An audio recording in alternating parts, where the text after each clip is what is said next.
Hi everybody and welcome to Lost Genre Reddit Stories. For this video I've got a mix of 7 different stories from 2 different subs, wedding shaming and Today I effed up.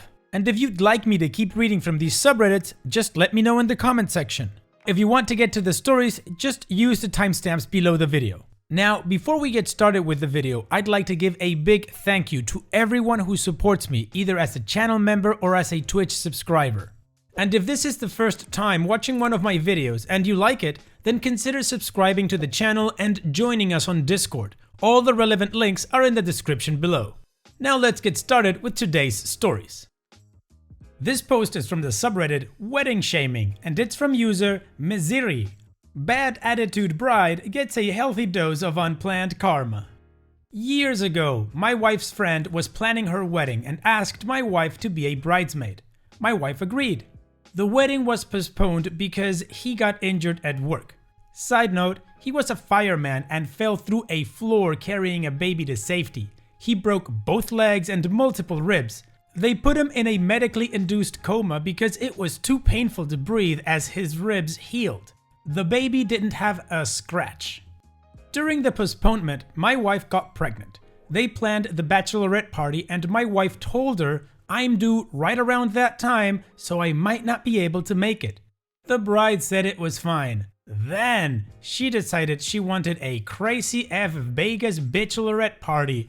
My wife said she wasn't comfortable flying to Vegas and partying while moments away from delivering a baby. Baby arrives early. We did not get "congrats on your first child." My wife got the text, "Sweet bitch, now that you dumped the baggage, you can come." My wife called her and politely told her that our newborn daughter is not baggage and that she wasn't comfortable leaving a 5-day-old infant in order to party in Vegas. The bride calls my wife a wimp and a party pooper. I'm amazed that my wife didn't tell her to eat crap and die immediately. Later that night, she gets a text from the bride. "I'm sorry, please come. Last minute ticket is only $630.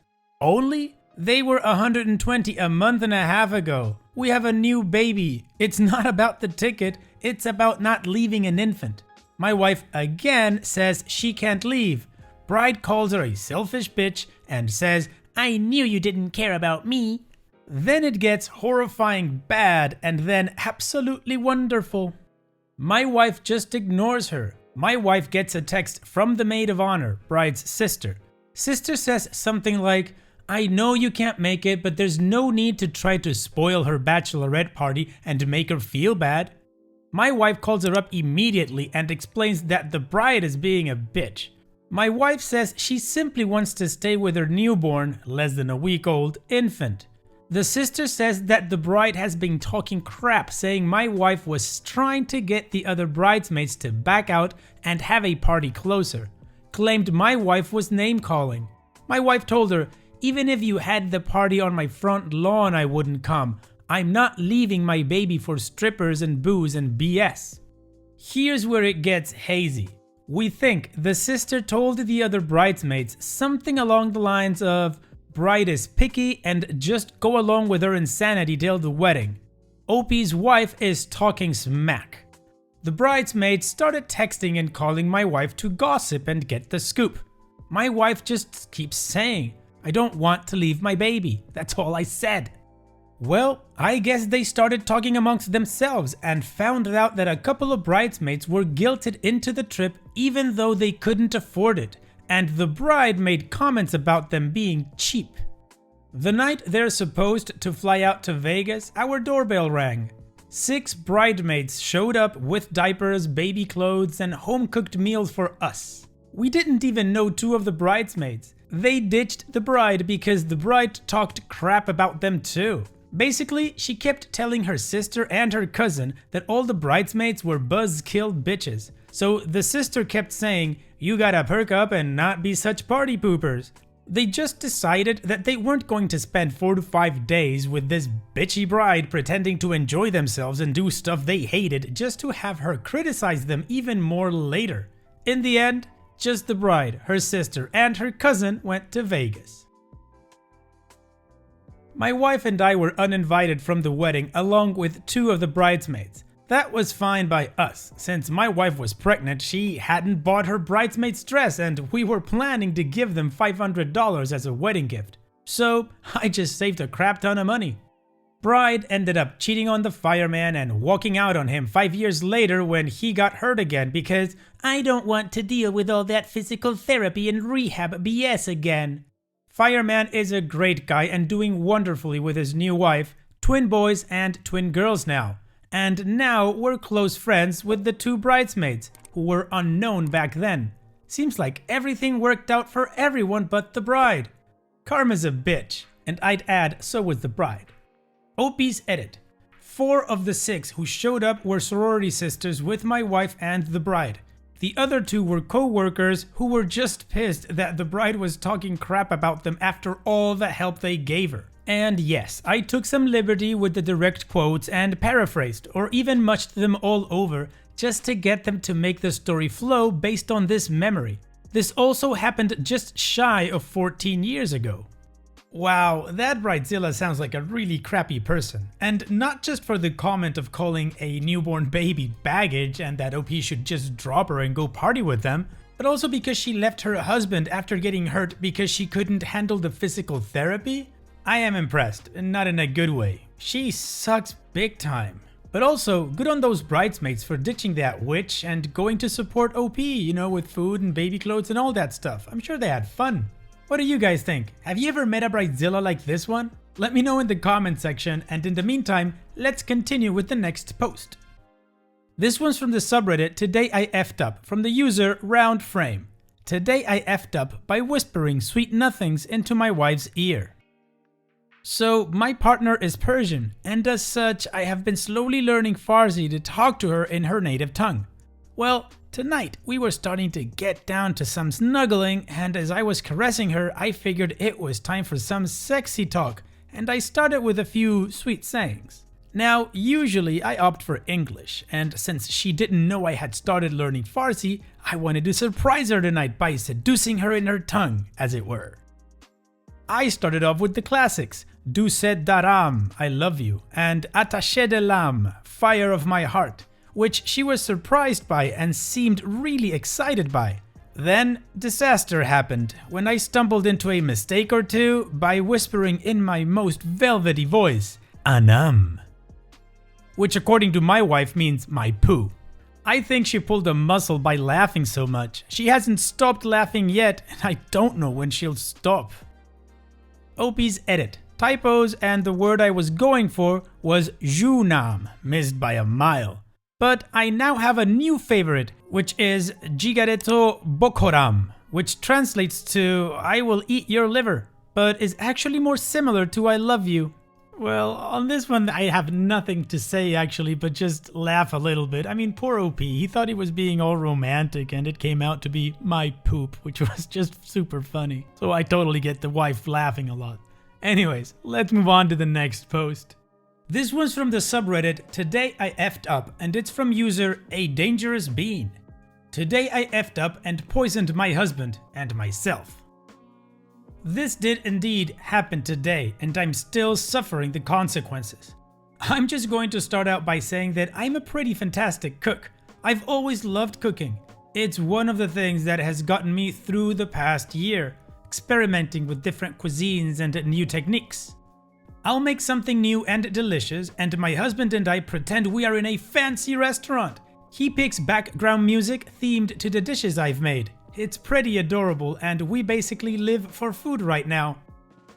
The F-up happened this morning when I decided to make his favorite, huevos rancheros. We were out of the instant beans I often use for quick refried beans, so I got to thinking.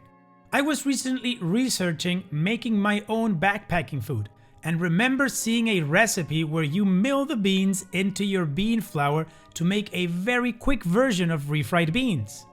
I expectantly got out my grain mill and my dried pintos to try milling beans for the first time. The recipe says to cook for 11 minutes until it is done. As soon as the bean flour landed in hot water, it instantly looked like refried beans. I was like, cool, I guess it's done. The recipe completely neglected to mention that you would kinda poison yourself if you don't cook it long enough. I whipped up ranchero sauce from scratch and poached some egg. Breakfast was delicious and we both cleaned our plates.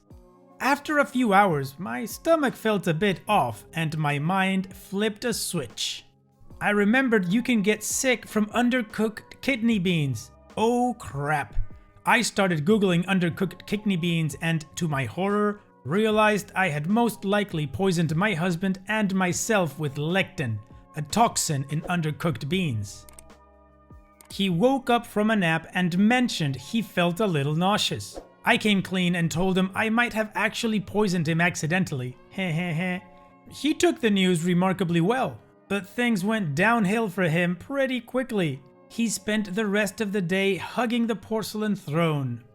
I was a little luckier, with only a mountain of immense guilt, terrible stomach cramps, and farts that make me want to throw up. As I'm lying in bed writing this, they are seeping out of the covers, punishing me for what I've done. OP's edit. I made my refried beans with pinto beans, not kidney beans. Kidney beans have a reputation for being toxic when undercooked. And remembering that little factoid reminded me I may have effed up with the pintos. Apparently, all dried beans have lectin to some extent and can make you sick if cooked improperly. I'm not a monster making refried beans out of kidney beans over here. Well, all I gotta say about this one is ouch, and also that I'm pretty sure OP has learned now how to make these kind of beans. So on that note, let's move on to the next post. This post is from the subreddit Today I Effed Up, and it's from user Senpai0. Today I effed up by telling a stranger nobody asked that their relative died. This happened about an hour ago and I'm so embarrassed. I got a text from an unknown number, along with 20 other unknown numbers. It was a long paragraph that was filled with weird spacing and links to stuff. So, I figured it was spam and thought I'd make everyone else who got it chuckle by sending back a meme that showed an empty airport queue with the caption, "I think this is the line for people who asked." Everyone else started replying with their serious condolences and prayers, and I was super confused. I went back and read the text and realized it was an invitation to a funeral service with links to the church address, service notes, etc. I was petrified with embarrassment. Then, the person who sent the original message texted me directly, apologizing that they got the wrong number and saying they were sorry for disturbing me. I apologized profusely, explained the situation, and offered my condolences. They were super cool about it, said it was no problem, and texted the main group not to send anything nasty to me as it was all a misunderstanding. I'm lucky they were so cool about it, but man, I feel like an a-hole. Well, my guess is OP is going to read the texts before just skimming through them and answering anything. Even though it must have been a very funny meme with that caption, it was definitely not the right place to send it. The cool bit is that the person who received that meme, who was affected by it, was pretty understanding of OP's ridiculous mistake. So that's at least a positive, right? This one's from the subreddit Wedding Shaming, and it's from user who said, "What now? Best man's best speech ever. Highlight of the night?" This happened at a wedding we attended years ago, but sometimes this story still comes up.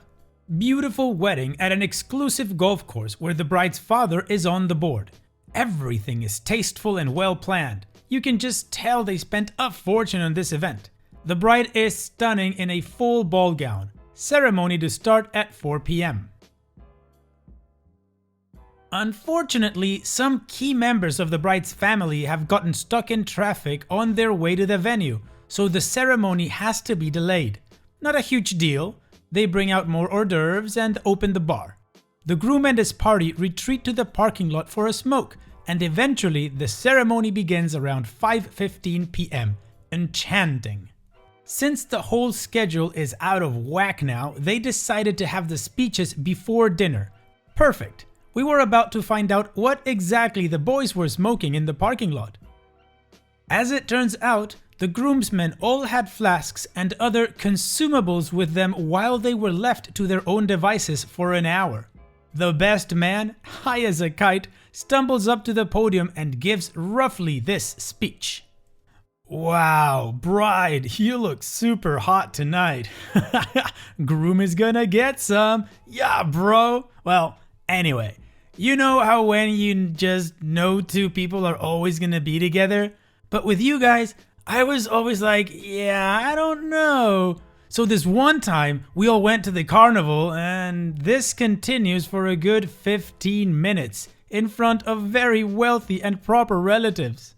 He never got back to how he finally knew they were meant for each other. A few people tried to coax him away, while the poor bride stared daggers at her new husband. He's laughing nervously, but not doing anything. Eventually, the bride got up and basically dragged the best man off stage by pulling up the back of his underwear and using it as leverage. "Hey, chill, you're twisting my balls." The rest of the wedding was beautiful and perfect, except for the side eye the non-family guests kept shooting at each other. Epilogue. We visited this couple a few years later, and my partner asked the groom how his former best man was doing. They were also friends in high school. Dead silence. I'm pretty sure he was murdered that night and she buried him at the golf course. "Oh, best man, you just effed up big time. You never do that before the wedding. If you do want to do that, which, is up to you, why not do it when everybody else is already having fun at the party and they're drunk and nobody's gonna notice? But you don't do that right before a speech. Come on, man, you need to have a little bit of common sense." Although, props on that bride for, just standing up and giving him a wedgie to take him off the stage. Wow. And the husband, he was just laughing, not doing anything. Man. Anyways, let's move on to the next post. This post is from the subreddit Today I Effed Up, and it's from user Boy of Mine. Today I effed up by creating my own security question. A few years ago, I set up a new account with a credit union. Sites usually give you generic boring security questions to pick from, like, what is your mother's maiden name? It was a first time that any site allowed me to pick my own security question and answer. I excitedly jumped at this anomaly. In retrospect, I don't know why I did this, but I thought it would be funny to make my security question a joke instead of a serious question. I don't write it down, this was before password managers, and promptly forget about it. Fast forward to today, when I had a banking issue and had to call my credit union for assistance. A male customer service representative gets on the line and says, "Okay, I just need to verify your identity. What is the last 4 digits of your social security number?" And I go, 1234. He says, "Okay," and pauses. A long pause, and then asks if I know my security question. I go, did I select what is your mother's maiden name?" He clears his throat and tries to force his most flat professional tone saying, your security question is, who would make love to me?" I respond, "Oh crap." I embarrassingly laugh. I am mortified. My stream of consciousness goes like this. Why did I type this as my security question? And then not remembering what I type. Did I type a secret fantasy as my answer? F. I don't want to guess the wrong answer and embarrass myself more.